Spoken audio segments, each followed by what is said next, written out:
I'm Ed Poswoli, president at Trippscott, and today we're continuing our webcasts with property appraiser Lori Parrish. Lori, welcome. Thank you. Thanks for having me. Lori has also been a member of the school board since 1984, and then went to the county commission in 1988, and now is just elected again as our property appraiser. So let's talk a little bit about property values and how the economic times are impacting the values of Broward property. It's not good. We received a notice from the state a couple of days ago. If you own a property in Broward County and you buy it, say, in 2009, you would apply for homestead because the state only cares about one day of the year, January 1st. So you would apply for homestead and be pre-approved for 2010. So you buy it 1 year, homestead is the next year. The year after that, Saver Homes comes in. And what Saver Homes does is keeps people from being priced out of their homes when we have those like skyrocketing times of 05 and 06. Well, governments have always depended on the Saver Homes. It's a recapture rule that your assessment increases 3% or the CPI, whichever is lower. Consumer Price Index. Right. So in 2008 it was 3%. In 2007, 2.5%. I think in 2006, 2.9%. So it's always right about 2.5%, 3%. What is it today? This year the state notified us it is 0.1%. So for those 431,000 properties in Broward County, out of 830,000, including commercial, vacant land, everything, about half of them are homesteaded with Saver Homes. Those values for taxable purposes are going to increase 0.1%. So virtually we'll have no taxable value increase in our Saver Homes properties in Broward. Insignificant. Insignificant. Insignificant. And in addition to that, property values are declining. The way assessment works, the property appraiser's office does two things. Everybody, thinks we collect taxes. We don't levy and we don't collect taxes. But we have a dramatic impact because we set property values right, that governments levy a millage rate against, which is the taxable value.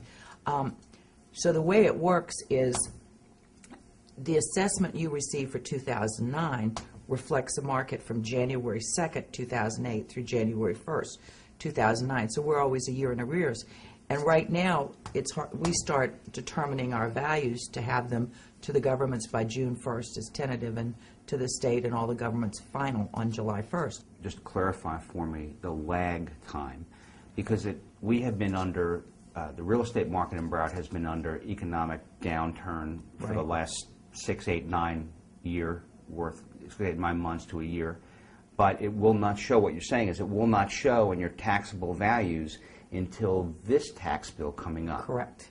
Okay. See, what happened last year, people in 08, they knew the market was going down and they get our assessments, and so more than ever since I've been there, I'm getting all these emails, hey, how could that happen? Right. And then they know that their just value on their property value goes down, but their Saver Homes value went up, and they didn't know. That didn't make sense to them either.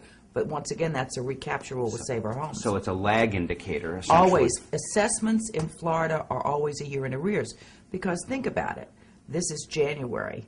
How could we possibly set the values for 09 when 11 more months of 2008 has to occur? Right. So it's always a year in arrears. Now, you mentioned foreclosures. Is Broward experiencing a share of foreclosures? That has had a dramatic impact. Property values, and it was basically, Eddie, those hokey mortgage products. Interest only, no money down, 100% financing, and they gave people that were not ready to buy a home first mortgages, second mortgages, and third mortgages. And then what happened is that people are losing their jobs as the economy, right, private industry as well as business. Just look at all the big contractors in Broward. Right. And the school board had a process and let out contracts for schools. And because of declining enrollment and foreclosures and people moving away, the state said to the school board, hey, no, you don't have okay to build those schools, so there's less work. Let's move on from the economy and the property values just for a second. This is a new year, and obviously we're in a time when people have to file certain things in order to maintain their exemptions with your office. Talk to me a little bit about homestead filing. Okay, homestead filing, if you bought a home in 2008 or prior to that and simply didn't file, you need to file by state law by March 1st for a homestead exemption for 2008. You need to own and live in your property on January 1st, 2009. Okay. You can file after March 1st, but to do so you have to do a petition and pay a late fee petition to the Value Adjustment Board, which is not us, and you can still do it, but it's easy. You can do But it just file it before March 1st. Right, and it's easy. You can do it online in your pajamas. www.bcpa.net. It's the yellow box that flashes on the top left. And so your very friendly, consumer-friendly website will help them through that. Right, and we're open on Saturday. We're open on Saturday, January 24th. We're open 2 Saturdays in March from 8:30 to 5, both downtown and in Plantation. For anyone who wants to file, you should also file for your other exemptions: senior exemption, disability, widowers, any type of exemption. If you're not sure if you qualify or not, all the information is on our website, or you can drop me an email at Lori, Lori, at bcpa.net. I actually have mine with me. I'll give it to you after this. Okay. Explain for everybody portability, because that was in the news last year, and it was supposed to help the real estate market, and to some degree it did. But talk to us about some of that. How does Well, that I think it did to some extent. I think some people are disappointed because portability, if you go to our website and you look up your own personal property record, you will see that there are 2 columns. It has just value and assessed, or SOH, Save Our Homes Value. You have to go, if you bought a home in '08, you need to look at '08 because you'd be filing for '09. You need to look at your just value and your Save Our Homes Value. The difference between those 2 numbers, the money you're saving with Save Our Homes, is portability. So if you buy a home that is assessed for more than your just value, and it's not your purchase price. Say you buy a home for $100,000, and if you find one, call me. My kids are looking. But you buy a home for $100,000, your assessment is about $85,000. So you could have a $76,000 assessment on a condo and a Save Our Homes Value of $50,000. So the difference would be $26,000. But the problem is that would be downsizing, because it's not what you pay for your home, but it's what we assess your property at. Okay. Now, given your political background and on the school board where you certainly served our community, and the county commission serving our community, and now as property appraiser, so Lori, is there other things that you'd like to do in the future? Say, maybe the U.S. Senate race. Is that something you're looking at? Well, it's something I'm thinking about, and I'll tell you why. I think that, as you well know, I have a pretty good reputation for numbers. I may not be great at everything, but I'm really good at numbers. And as a mom and a grandmother, I'm concerned about our future. I'm not so sure.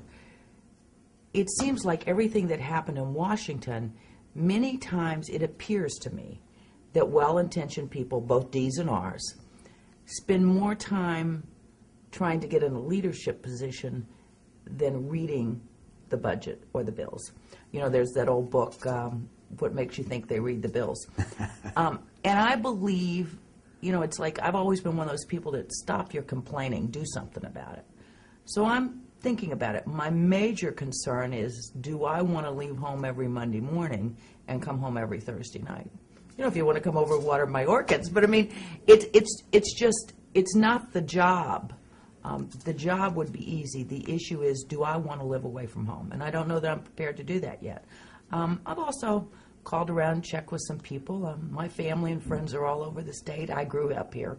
I've lived in Florida for 52 years, so made a lot of friends in a lot of places, and just considering it. Well, thank you, Lori. On that note, we're going to close, and all I would have to say is Washington may get a dose of Lori Parrish common sense. And so with that, I want to thank you, our Eddie. property appraiser, Lori Parrish, for being with us today, and thank everybody else. Thank you.